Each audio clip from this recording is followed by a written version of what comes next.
I always have a radar on rebounding. Sometimes you get them, sometimes you don't. But a team that shoots as many threes as they do, that requires all the guards to come back and help the bigs catch those long rebounds. Just be alert. They have a couple wings that crash the glass, so you got to put bodies on them. But when you do get those rebounds, it helps us get into the break a little quicker because the guards got the ball, and obviously, um, it helps us just keep them to one shot. So that I'll get double digits every game, but I have the same intentions, like we should. Steph, how much different was the defense without the shot blocking you had against Memphis? Was it a drastic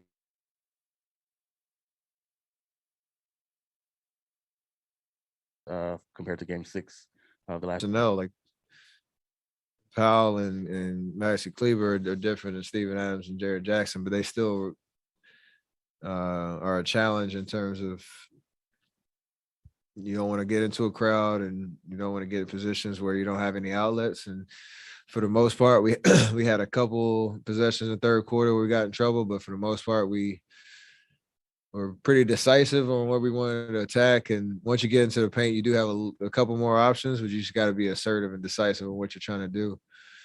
JP got into the paint a bunch of times. Obviously finished.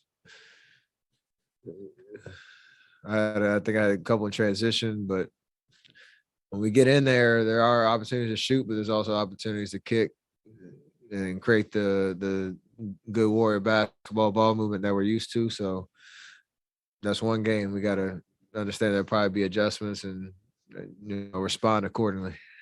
Wiggins was picking up Luka full court at times. You're a guy obviously that the defenses sometimes do that too. Does that annoy a ball handler when you got a guy kind of constantly up in you? Yeah, it does, and so it's a tactic, obviously, in terms of just making guys work. Reggie did it to me a couple of times. It's just one more thing to think about. I wouldn't say it bothers you, but something you can't try to overcome. Waves is going to keep doing it, but it's just one more thing to think about, and that's good playoff basketball. What'd you just think about his individual defense tonight, mostly on Luka?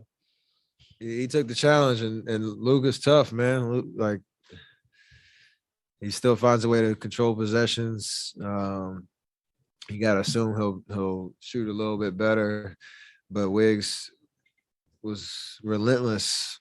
Every possession he was out there on him, and that's all we really want. Like even if Luka has his numbers, you just want him at the end of the day feel like he had to work for everything he got and not give him anything easy. And we have to be able to help him on the backside, our rotations, and they want to try to bring me and JP into the pick and rolls. Communicate the Wiggs, let him know where it's coming from, and be on a string. But that point of attack, Wiggs was awesome, and he's showing what he's capable of on that end of the floor. Steph, there was a play in the third quarter. You got trapped in the corner. You had to throw kind of a tough pass, maybe kind of a wild pass out to Draymond. That's what I do, throw wild passes. that play could have gone a lot of different directions, but it ends in obviously a big three. How would you kind of just describe the way that unfolds and the read that you and Draymond have to make that happen, and obviously the difficulty of the pass itself? It was a long shot pass. I just told them in the locker room just a minute ago. I said when I threw it and I looked back and I saw it's not going anywhere near Loon, who I was trying to throw it to, and I saw Draymond save it. Sigh of relief on that one, but the way we play, once you get it, the first pass, they had two guys on me, and then we have more actions to follow. That's what we've been doing for years, and there's a chemistry to that. So, good things usually happen, and especially the way they try to take away the 3-point line on the initial attack. We had like Loon setting a nice down screen for me to get a shot. We had guys cutting on the backside of another possession. So, great chemistry in terms of creating offense that way, minus the behind the head pass. You're immediately sprinting out though to catch that pass back from Draymond. Does he already know you're going to do that? Does Loon already know you're going to do that to set that pick? Like Absolutely. how quickly are they figuring out that that's where this is heading? That's just patterns. You just see me down the floor, Loon in position, set a screen, and as soon as I take my first step back towards the ball coming off the down screen, like I'm sure Draymond's not looking at anything else. I didn't see the play, but I'm sure his eyes didn't go to the weak side at all. It's just patterns that we're used to, and you could look at a lot of different plays tonight that showed that chemistry in terms of just read and react motion offense. Steph, was tonight as, I guess, as strong or as focused as the defensive performance that you guys have had all playoff as far as start to finish? And secondarily, how has Andrew evolved or changed since he's been here, since he's been in this, Warriors culture?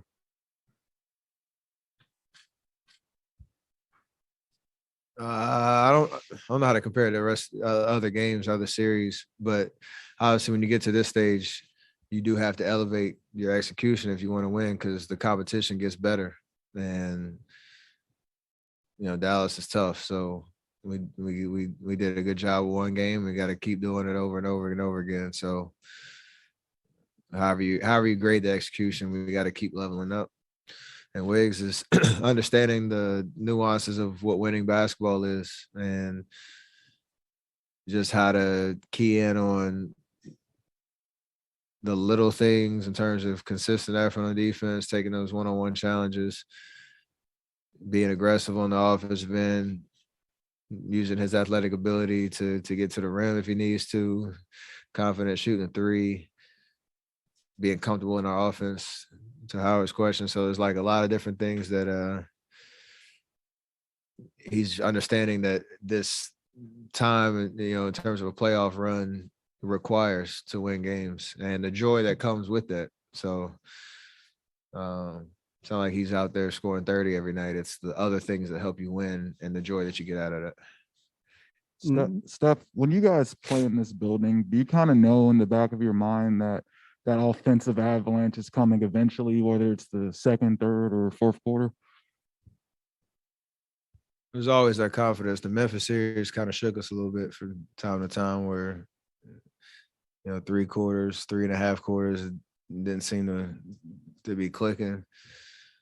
But again, we're all still trying to continue to get better and peak at the right time on both ends of the floor, and we do have the ability to turn it up pretty quickly. You don't want to rely on that and be playing from behind a lot, but it is how we play. And when you have that ability to create separation like we did in the third quarter, it's a fun way to play. You mentioned the Memphis series. Is this series with the difference? Maybe this one this is more mental, where you have to focus on the 5 out. You just can't leave a 3-point shooter, and it's more of that kind of thing than Memphis maybe was physical and aggressiveness. Is that oversimplifying it, or is that the way this feels? A little bit, because there's a lot of nuance to what Memphis did offensively that you had to be aware of. I think this one probably has the potential to be very similar to the last series, where a lot of adjustments from game to game, and you got to be able to react on the fly. Especially in that first quarter, settle into what the flow of the game is, because it's 2 entirely different paces that their comfort zone versus our comfort zone. And you have one guy that can literally dominate a possession if you let him get to spots that he's comfortable with. So that's my best answer for that. Steph, who's the best mid-range shooter on the team?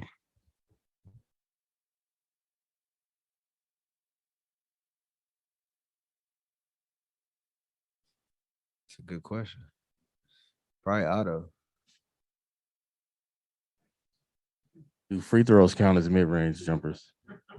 And then it's definitely not me right now. You've talked about like the movement and the passing and that Warriors basketball. Would it be fair to say that the movement made y'all?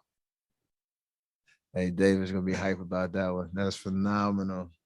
Yeah, the movement made us tonight. So shout out to David Dennis on the assist right there. That was nice. That was nice.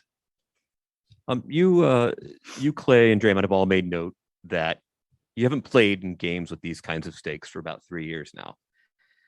As you get closer, we're in the conference finals now. Is the energy familiar? Is it familiar but different this time around? Is it entirely different? We're super comfortable on this stage. I think it's more so just the understanding that because we've been away for 2 years and this is a different team, there's a sense of urgency of how important.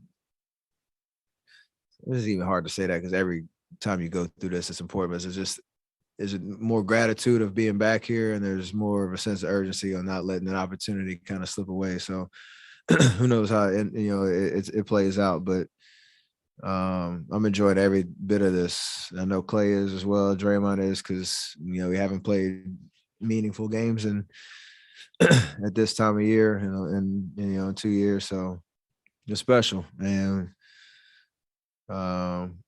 that level of comfort when we're out there, it's shown itself, these last 2 series, and hopefully it'll continue to be a key for us to kind of fall back on that experience of what it means what it takes to win, tough playoff games.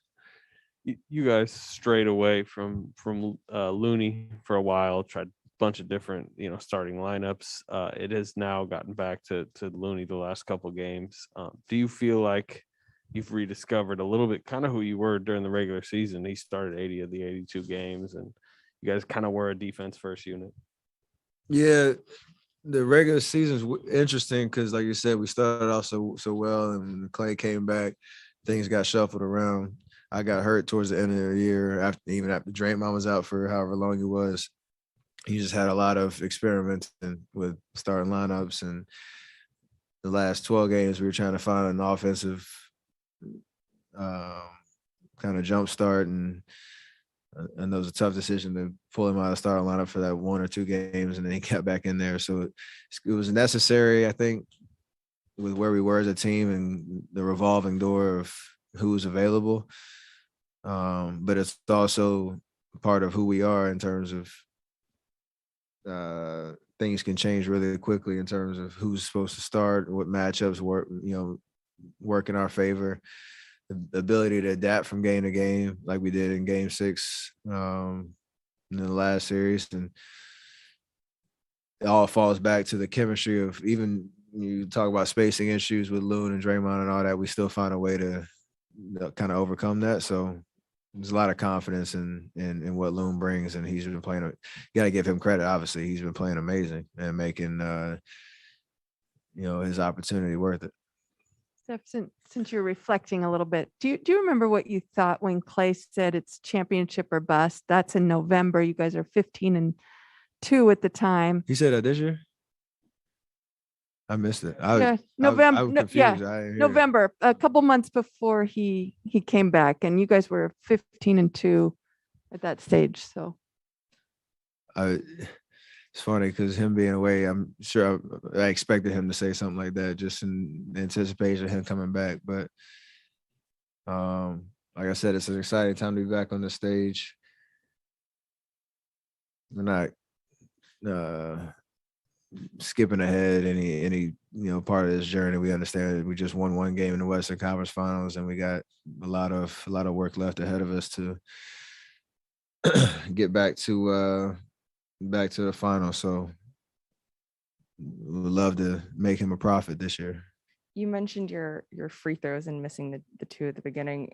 When you miss 2 shots in a set like that, how does that change your mental or mindset? Not in a discouraging way, but do you ever kind of say, I want to avenge those missed free throws? Always. It's funny. And I got the tip back, and I hit a mid range. It was nice. Got the 2 points back, but I shook this one off. You always just talk to yourself, no matter if you're missing shots or free throws or whatever it is. You just talk positive to yourself about what's coming next. I think I blamed it on the 4-day break tonight in my head, and then try to just shake it off. Whatever you can to motivate yourself. I don't ever lose confidence. It's just that self-talk that helps.